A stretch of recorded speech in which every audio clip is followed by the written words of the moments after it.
Hi guys, in this video we're going to be looking at a mock test from Chilwell Driving Test Centre. As we start this video, you notice we're just outside the test centre, and that's because during the daytime when there's tests going in and out, the examiners do not want you going in and out the car park interfering with those tests. So out we go on Eldon Road and we'll be turning right at the traffic lights. When you are waiting at traffic lights, keep your eyes moving, keep aware of the traffic lights, keep scanning around for vehicles that may cause you an issue. In this situation, it's the cars directly opposite.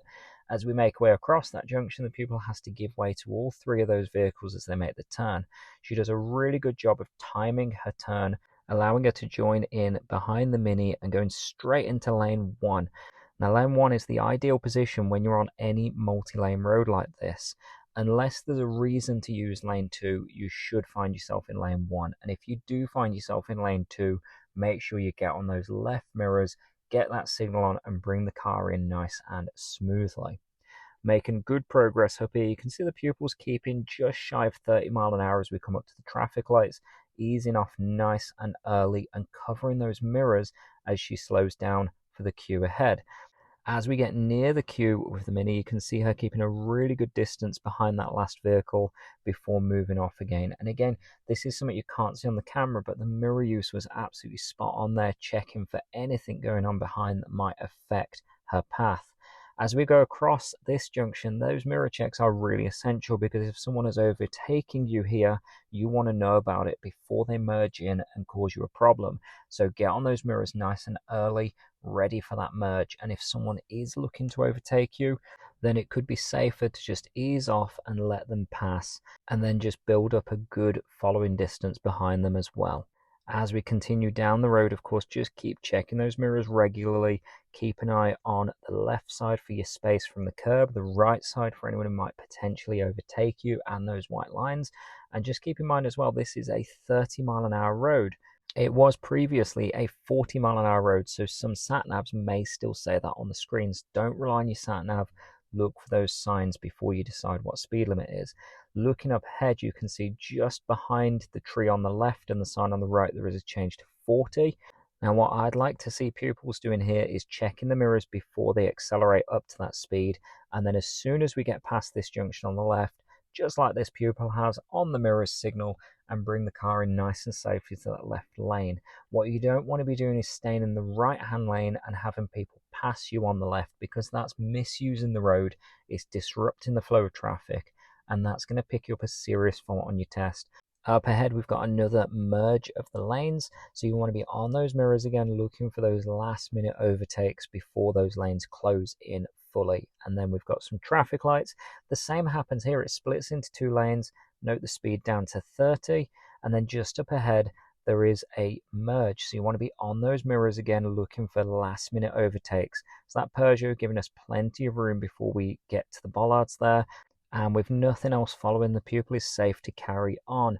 Just be mindful of your speed. Again, this is a 30-mile-an-hour zone. Now you notice the GPS on the bottom left goes up to 32 for a few seconds. Now that unfortunately is going to pick her up a driver fault. It's not going to be a serious fault because it wasn't a significant amount of speed and it wasn't for a prolonged time, and I didn't have to say anything about it either. The pupil recognized the problem within a few seconds, came off the power and let the car decelerate naturally. What you don't want to do if you've noticed you're going over the speed limit is jump on the brakes, because then you're going to overshoot and you're going to end up going below the speed limit. And that sharp change can cause a problem to anyone behind you. Now, this section of road is another section that used to be 40 miles an hour, so just be mindful of that on your sat nav. If you are following your sat nav like this pupil is, don't rely on the sat nav to tell you what the speed limit is. Look for those signs, and if you remember, we saw a 30-mile-an-hour sign just before the traffic lights a little while ago. So that's what the examiners expect you to follow, because that's what the road is telling you to do. This section will sometimes register as 40 on sat navs that haven't been updated or haven't had that information added to them, and that's something you want to be very careful of. Notice the road splits into two lanes here, so taking up the left lane again, the pupil's in a really good position there to continue straight down the road towards Nottingham. Up ahead, we've got a set of traffic lights. What I teach my pupils is to ease off and cover the brake for a few seconds until they reach a point of no return. You'll notice the pupil came up to those lights at about 23 miles an hour. She was ready for those lights to change, and at the point of no return, she's back on the gas, covering those mirrors as well to continue into the new road. And again, we've got lanes merging, so you want to be on those mirrors looking out for anyone else who's trying to get around you before that happens. I can't stress enough, and I've said this on a lot of my recent videos, good awareness is absolutely essential. If you're driving along and you make a mistake and you look completely oblivious to your surroundings, then the examiner is going to record that as a higher risk fault than someone who does exactly the same mistake but is looking around and making it apparent that they know what's going on around them. So keep your head moving, keep your eyes moving, and keep scanning around for any information. If you're showing that awareness to the examiner, it's not only going to help you pass your test, but it's also going to become a really good habit that sticks with you after your test, and that's going to keep you safe, and that's what really matters. Another set of traffic lights. You can see the pupil here easing the speed down nice and early and just bringing the car to a stop with a little bit of space between us and the car in front. You don't want to be right up to the bumper of that car. You want to see the wheels of that car and the tarmac between you as well. I'm not too worried about the driveway on the left there because we only blocked it briefly and it's just a driveway. There was no one actively using it at the time. Entering a 40 zone, and we've got another merge of those lanes there. So again, lots of mirror use as you're going across that junction and making sure you build your speed up safely. You can see the pupil's still less than 30 miles an hour here, but that's because we've got traffic ahead, so that's perfectly reasonable. If the road were clear, however, you'd be expected to be building that speed up to about 35 miles an hour along here. At the traffic lights ahead, we'll be taking a right turn, and the pupil has instinctively checked her mirrors, signalled, and moved into the right-hand lane ready for that turn. Approaching the traffic lights, the pupil was a little bit late to respond to the change of the lights, so that's resulted in her braking a little bit more firmly than I'd like, and I'm going to record that as a driver fault. It wasn't to the point it caused any real issue, it was just uncomfortable. So if we can stop nice and smoothly, that's going to reduce the risk of getting any faults like that. Any sharpness to the brakes can affect cars behind you, of course. Now turning right here, you'll see the pupil went from lane 2 on the entry of the junction and she's turned into lane 2 on the way out of the junction as well, and that is perfect, as is that move over to the left as soon as it's safe to do so, because remember, we want to be on that left hand side unless we've got a reason to be in that right hand lane. And again, when we're coming down roads like this where there's more than one lane, I want to see lots of mirror use. The examiners want to see lots of mirror use just to keep yourself updated on what's going on behind you and who might be gaining on you to overtake you. If you can see it coming, then it's not going to catch you off guard. You're prepared for it and you're keeping yourself more safe if things change. Now along this road there are multiple sets of traffic lights, and you'll see here the red light. It's handled really nicely by this pupil as she comes off the power really early, lets the car slow really naturally up to the back of the queue. And that just means a smoother approach to that set of lights and less work on the pupil's part as well, just by letting go of the power nice and early. As we move along, you'll see she's keeping a really good following distance on the car in front. What you can't see is the regular mirror checks she's making, and I can't stress enough, you must be on those mirrors to know what's going on around you. If you don't know what's going on around you, you're more likely to get caught out. Up ahead, as we pass the next set of traffic lights, you might notice the 30 signs either side. They're quite spread out, so some people do miss these. Be very mindful of this when you pass the park and the tram stop here. Now, it's important to remember when you're coming into a lower speed limit, it's important to get your speed down before the sign. So when you go from a 40 to a 30 zone like this, you want your speed 30 and under as you reach that sign, not keeping 40 miles an hour until you get to the sign and then slowing down, because then you're entering a 30 zone at 40 miles an hour. Up ahead, we're coming up to the ring road and we're going to be turning left onto that ring road and then left again following the signs for Derby. If you look carefully, you'll see the give way sign directly ahead of you as you come up to this, and one on the left as you come up to the roundabout. Be very mindful that those lights do not apply to the roundabout. You must give way to cars coming around it and off onto this slip road. As you come up this slip road, there are two lanes. They're going to close into one, so be very mindful of who's coming with you, who's overtaking, and also look out for cars coming down the ramp who want to cross over into your lane as well. So lots of mirror use needs to be done here just to keep yourself safe. We're then going to follow straight up the ramp that's ahead of us, and that's going to take us towards the next roundabout where we'll turn left towards Derby. You can see the sign for the roundabout now, and that says Derby off to the left. As we get to this next part, notice the white car moving to lane 1. We can do the same thing as long as the mirrors are covered and signals are put on. Now, I tend to encourage my pupils that once they've moved into this lane, the signal goes off. And that's because when we turn into that first exit on the roundabout, a bus lane opens up on the left, as you've probably noticed from the blue sign we've just passed. And then there's an opening on the left for the university grounds. If you keep your signal on as you make that turn, it looks like you're going to turn across the bus lane into the university grounds. So cancelling that signal gives people the most clear indication of where you're going. The lane can only go to that first exit, so we don't need the signal to tell people that's where we're going.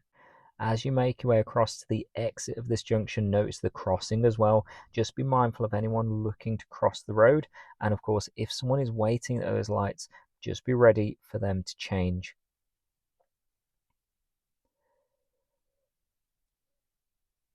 Now these are a little bit tricky to see because of the overgrown trees, but there is a reminder that it's a 40-mile-an-hour zone on the left there, and then a sign telling you that shortly ahead these two lanes are going to merge in, and then you get these arrows confirming that right-hand lane is moving in.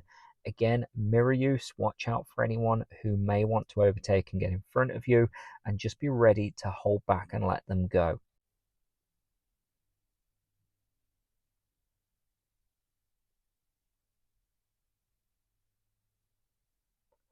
Along this road, you can get a lot of activity from both the university and from Woollerton Park, which is on the right. So be mindful of people using the crossings, people waiting at bus stops where you'll get buses pulling in and out, of course, and people crossing the road away from crossings as well. Just keep your eyes moving as you go along, and you should be doing this anyway on any road, just scanning around for anything that might affect your path and cause you to change what you're doing. Remember, if you can spot the problem early, you can ease off, you can cover your mirrors, and you can be more prepared for it, which gives you a smoother approach to things rather than having to react, jump on the brakes heavily, or jerk the wheel heavily. If you have a smooth approach to things, it's more calm, it's more relaxed, it's more safe, and it's going to be more likely to get you through your driving test successfully. So look well ahead of the road. Don't just stare at the car in front of you either. Look around it for what that car is looking for, such as the lights ahead, the car in front of it, any signs, any information up there that tells you what's going on. Up ahead, we have a roundabout, and we'll be going straight ahead, still following those directions towards Derby. As we're approaching that, the normal position is the left-hand lane as we go straight ahead. You can see the markings confirm that lane 1 allows us to go straight. Lane 2 and 3 also go straight ahead because there's 3 lanes on the far side of this roundabout. Whenever you're entering roundabouts like this, it's really important to be firstly aware of what's next to you, and secondly, very strict about your own lane discipline. The pupil does a really nice job here coming into the roundabout, keeping really tight to the left-hand side. The only thing that I'm going to falter for is signaling too early to leave the roundabout. Now, my view here is that signal could have told people that she was going into the Shell garage, so it's a little bit misleading, even though it didn't cause any real issues on this occasion. Going along in lane 1 as usual, and I'm going to remind people to look as far ahead for hazards as possible. And as we come around this bend, you'll notice the flashing lights on top of a breakdown van. If you're on the mirrors nice and early, you know that nothing's alongside you, you can just sweep around that van nice and smoothly. The pupil did a really nice job of covering her mirrors and giving that van just a little bit of room as she went by. It wasn't too excessive, it was just enough to make it safe. Now, had the situation been different and there would have been cars coming up that middle lane, using the mirrors nice and early would help you predict that problem and adjust your speed ready to deal with that problem. So lots and lots of mirror use, lots and lots of awareness ahead. And that's going to help you keep smooth and controlled changes to what you do and avoid any harsh reactions to changes ahead. Moving off from the lights again, this cyclist on the left is a good example of why it's important to use your mirrors before you pull away, because even though he's on the footpath, if he was in the road, we wouldn't know he was there without looking in that left mirror. If you keep it on your mirrors and you know that someone's there, then you can deal with it. If you're not looking at your mirrors, you don't know what's there, and that means if there's a problem, you can't deal with it. So again, I've got to stress, keep your head moving, keep your eyes scanning, check those mirrors frequently, and look as far ahead as you can when you are moving too for any issues or changes up ahead.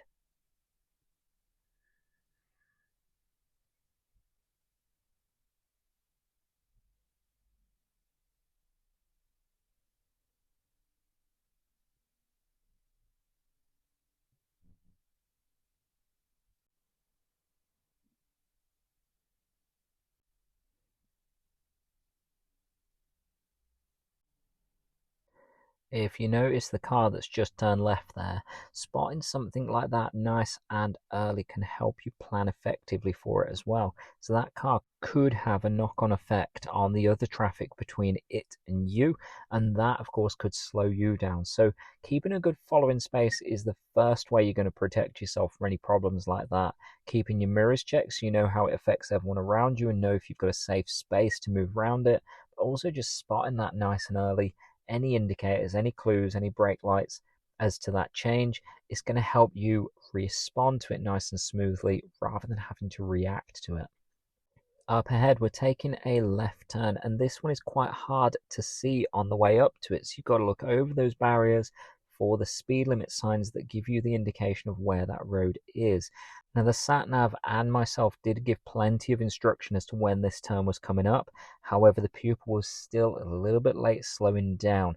Now, had she came up any faster, then this could have escalated into a serious or dangerous fault, as the speed may have pushed her out onto the wrong side of that turn, or braking heavily as a panic reaction could have caused a problem for vehicles behind. So be very mindful about how you approach junctions, and if you're too close to deal with it safely, then it's probably better to just go past it and let the examiner reroute you. Now, the end of this road is quite a difficult one to see out of. It's also just after a blind corner, as you can see, so the approach has to be very, very slow and cautious. Leaning the car into the left is going to help when you pull out, and getting all the way to that giveaway line is going to help you see if it's safe to go. Be very mindful of the cars from the left there, because it's a narrow road that we're joining as well. If you come out too wide, if you let that front swing out too wide, you could cause a problem for them. And just here by the White Line pub is also quite narrow, so be very mindful of your left side and that clearance on the walls as you go down there. Now that applies whichever way you're going on this road. Up ahead, you can see the parked cars and how the pupil's just holding her speed down a little bit before moving around those cars. You want to make sure it's safe before you move out, checking those mirrors and just being mindful for anyone coming the other way. Now, if that changes, of course, you should use any space on the left to dip into and let the oncoming cars pass. If there's no space to dip into, then you've got to keep going and they should wait for you. Up ahead, we're just coming into Devil's Bend. Now, this is two bends with very poor visibility as you go around. You'll notice the speed here as the pupil comes into it is dropping down to about 15 miles an hour, and that is absolutely perfect on this first bend. It allows her to keep tight into her lane and respond if anything comes the other way safely.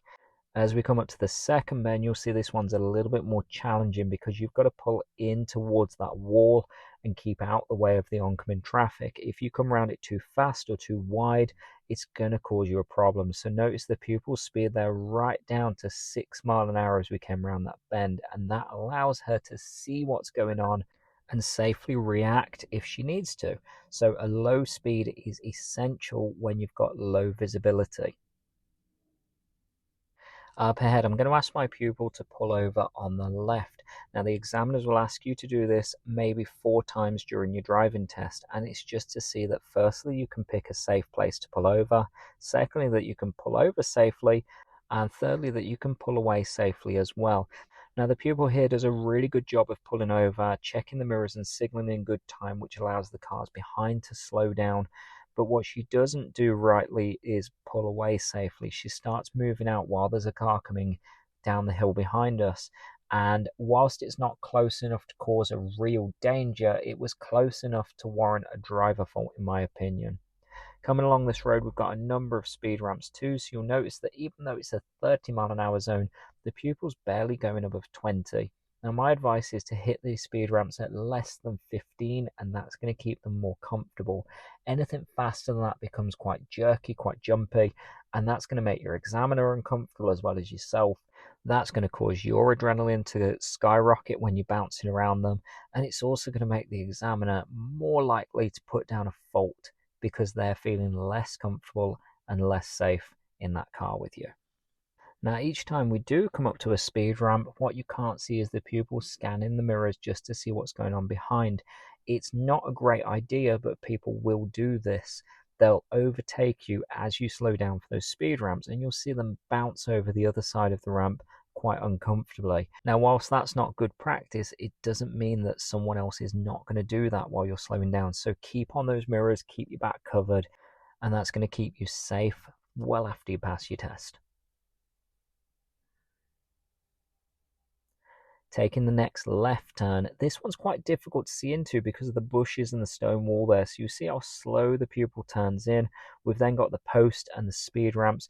Now these are a good example of why it's important to see what you're going into before you commit to it. So making sure your speed is low enough that you can stop comfortably before you reach what you can't see.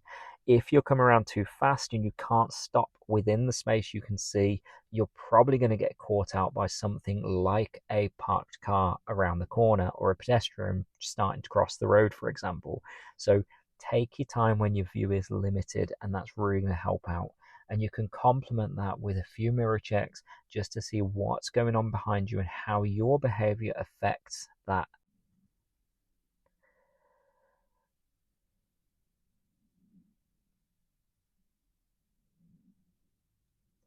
Now we're pulling up on the left behind this grey car. This is what's known as an angle start, and you will get this on every driving test. You'll be asked to pull up one car length away from a particular car. And the examiners want to see you tuck in nice and close behind it like this pupil has. When you move on again, they want to see that you're moving out safely around that car. They want to see that you're checking your blind spots, and they want to see that you're aware of the oncoming cars too, because as you come out around that parked car, your nose is going to stick out into the oncoming lane. So if there's anything coming the other way, the examiners want to see good awareness of that and good patience in waiting for it to pass before you pull out. Now we're taking the next road on the right, and you can see the pupil slowing right down. She looks up into the road before steering, which is absolutely spot on. What we don't want to do is steer and then look up. We want to be looking into that road before we put the car into it.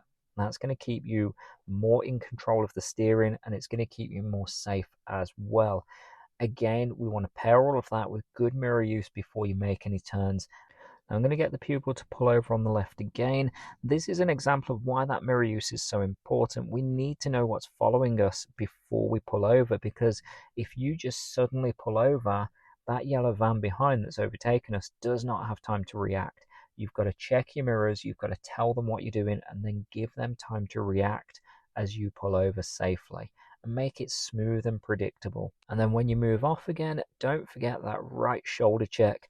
And then if it's safe, move out nice and smoothly. You can signal if there's anyone around who you think might benefit from it, but you will not get faulted if you don't signal when there's nothing around. If you're not sure, just pop the signal on anyway to be safe. Take note of the slow markings there on the road. If there's anything on the road telling you what to do, then it's always a good idea to listen to it. So slow warnings, or up ahead you can see a few triangles there warning us of the road narrowing of a school area. So anything like that, we should be slowing down, checking your mirrors and looking out for what that sign is telling you. Now in this situation we have priority, but if someone's already coming through there, you've got to let them clear it first. So it's all about looking ahead and planning safely for what's going on. Coming up to the end of the road, we're going to be taking a right turn.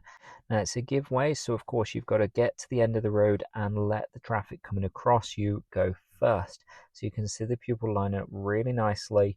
You've got to check both sides are safe before you pull out. Just a reminder that not making effective observations is the single most common cause of people failing the driving test, and it has been for a number of years.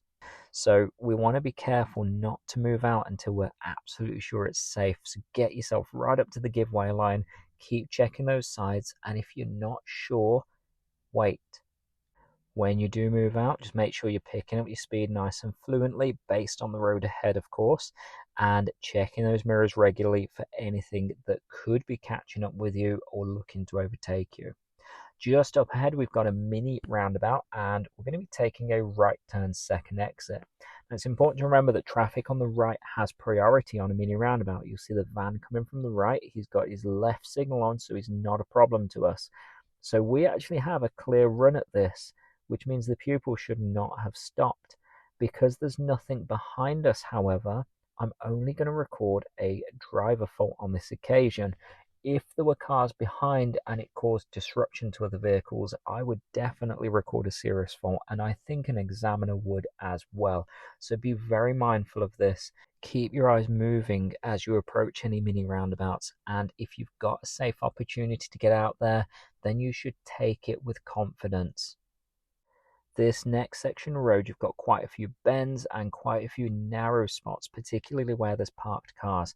As you can see, it is a bus route too, so coming around those bends, you want to be very mindful that there could be a parked car and a bus in front of you as you come around. Now that of course means you should be travelling down here at a lowered speed, and you can see the pupil is keeping her speed at around about the 20 mph mark rather than picking up to 30 mph, which is the limit along here. Using those mirrors every time you go out around a vehicle and when you come back in again is going to keep you aware of your clearance, of anything going on behind you too. And looking around for warning signs like the traffic light sign there is going to help you predict any problems that might come up ahead. The pupil does a really nice job here. Her eyes are moving constantly, and it's really good to see that when I'm teaching. Sometimes I'll get pupils who their eyes are just fixed forwards on the car in front, and of course that's not a good thing to see. We want to be moving those eyes around frequently, taking in the whole environment, because if you're just focusing in on one object, you're going to get very tunnel focused and you're going to lose awareness of what's going on around that. Just a note on this bend here, my sat nav says that this is a left turn, but as you can see from the markings, it is just a bend. Be very mindful that the sat nav can be misleading, and sometimes the examiners want you to look for the markings or signs leading up to that junction in order to do it properly or correctly. If the examiners believe that it is not reasonable to expect you to see that, then they will give you the correct information and tell you that the sat nav is wrong.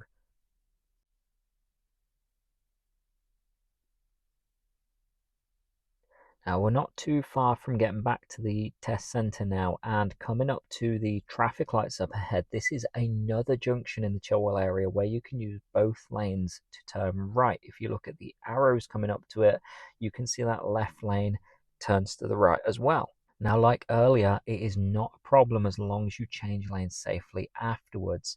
Now, unfortunately, on this occasion, the learner got very, very hung up on the fact that she needed to change lane to the left-hand side, and this caused her to focus too much on the traffic on the left-hand side, and she failed to notice the red light directly in front of her. As a result, she's got a serious fault here for having to be stopped at the traffic lights. Now, this just shows how easy it is to get too zoned in on a small mistake and then cause a big mistake as a result of that concentration being in the wrong place. You want to be very, very careful to focus on the road ahead of you and not get tunnel focused on things like moving across the lanes. If you're trying to move across lanes, it's important to know what's ahead of you in order to keep safe. Up ahead, we're coming back into the test centre. We're going to be turning left at the traffic lights, and because of the time, I am going to take the pupil into the test centre and I am going to ask her to do a reverse bay park. Now, the examiners can ask you to do this at the very beginning of your test. They can ask you to go into any car park during your test and do it, or they can ask you to do it at the very end like I'm asking this pupil to do so. Now, when we go into Chilwell Test Centre, remember it's a two-way car park. You want to keep your speed nice and slow. You want to be keeping an eye on those mirrors, and you want to treat every turn as a giveaway junction as well. So up the end here where we turn to the left, make sure you check in the left and right before you pull out into that turn. This is especially true at the next one where we've got the building block in the view. So my advice here is to bring the car right up to the corner of the building so you can see around into that car park. Now the car park is nice and empty, so I'm going to make the pupil to bring the car in and reverse park on the right down the far end. The first few bays are marked as driving test parking. However, just to keep out the way in case there's any last minute tests coming back in, I'm going to use those very final bays to reverse park. So lining the car up nice and close to the space here, I get my pupils to do a full check around the car and swing away from the space and then reverse in. Some training apps or materials or instructors refer to this as a 45-degree method. I just think it's the best way of doing your reverse park because it gives you the most scope to correct it if you're getting it wrong. Now that is just my opinion and how I teach it. The main thing the examiners want to see on the test is good control over the car, good observations as you're reversing, so looking over both shoulders frequently, using all the mirrors effectively, just looking all around the car throughout the maneuver and keeping a low speed throughout the maneuver too. The pupil does a really nice job of this. However, she finishes with a front left wheel on the line. And that's going to bring this mock test to an end with 7 driver faults and 1 serious fault. Unfortunately, that means she has not passed. Now that brings this mock test video to an end. I hope you found it useful watching this and seeing how this pupil performed on this occasion. You'll be happy to know that she did go on to pass her test with 0 faults after this on the second attempt. So there is hope even if you're still making mistakes now. If you have found this useful, please like, share and subscribe and comment, and I'll keep these videos coming. Thank you again ever so much for watching, and God bless you.